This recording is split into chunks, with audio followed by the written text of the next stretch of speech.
Welcome back, and joining us on the show now is Sumit Gupta. He is CEO CoinDCX. Sumit, hi. If in 2014, when the Bitcoin was at $100, if somebody told me it would be $1 lakh in 2024, I would have rubbished that. But here we are and here we stand.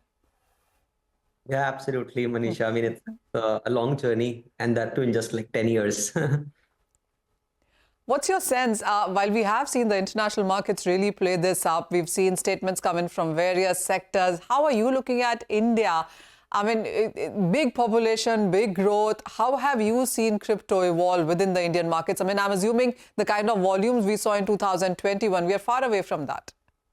Yeah. I mean, like in terms of excitement, like I am very excited about today's historic milestone, and deep in my heart, I knew that someday it will happen.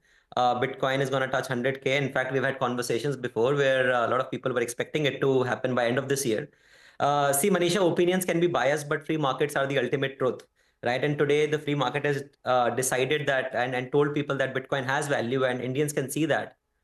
They understand it, and they understand this global trend as well. We see a lot of excitement among our customers as well.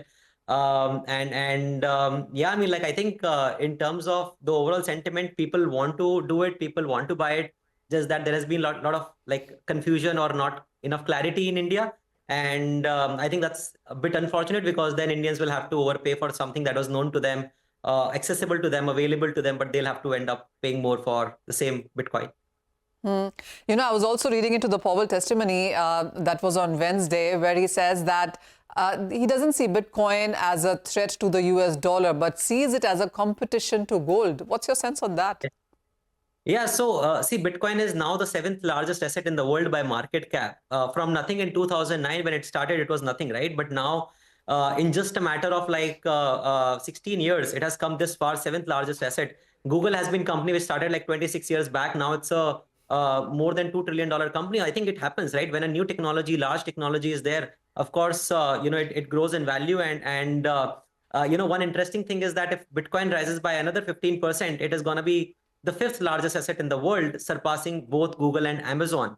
I think, yeah, I mean, like in terms of fiat currencies as well, I do see that it is very complementary to strengthen the national fiat. I think that's that's what I believe Trump wants to do, like strengthen the US dollars by backing it with Bitcoin, something that was which was backed by gold in 1970s by Bretton Woods Agreement, and then it got discarded, and then now the fiat currencies are maybe hopefully again going to be backed by, or at least in some capacity, be powered by Bitcoin. At least in the US, I would see especially a lot more when Bitcoin will be a strategic reserve asset. If that happens, if at all that happens, I'll not be surprised if 100K is a 100K. We will see Bitcoin reaching to much higher levels sometime next year.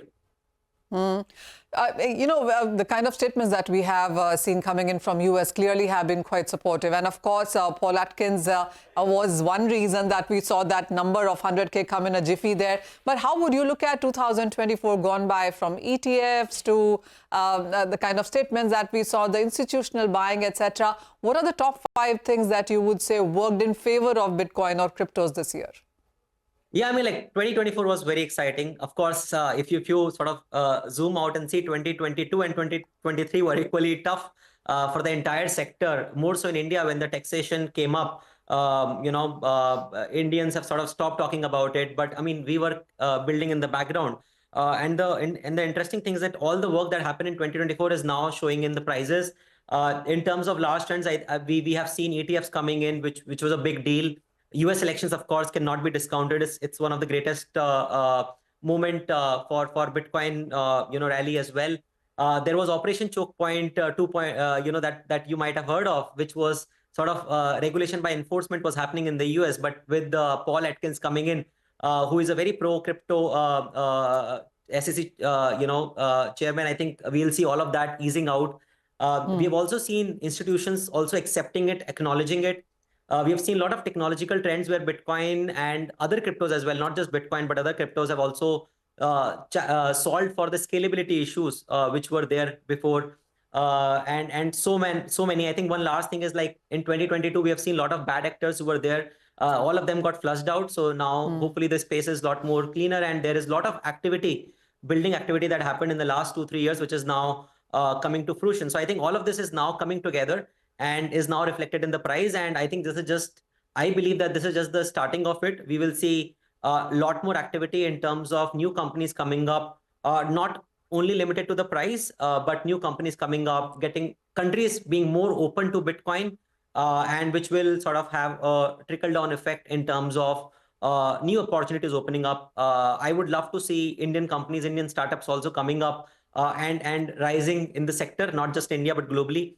And yeah, I mean, like exciting. 2024 was very exciting. 2022 and 3 was very, very challenging. And hopefully 2025, as the trend suggests, is going to be exciting again. Well, on that hope, we'll absolutely signing off. Thank you so much for joining us with that, Sumit. Well, yes, one good thing about 24 also is that we did not see any bad news come in from the crypto side of it. No frauds, no rag pulls, nothing of that sort. And it only was positive news. And we clearly have seen that trickle in case of prices. But with that, that's all the time that we have on the show. But Business Lunch will take all the action forward.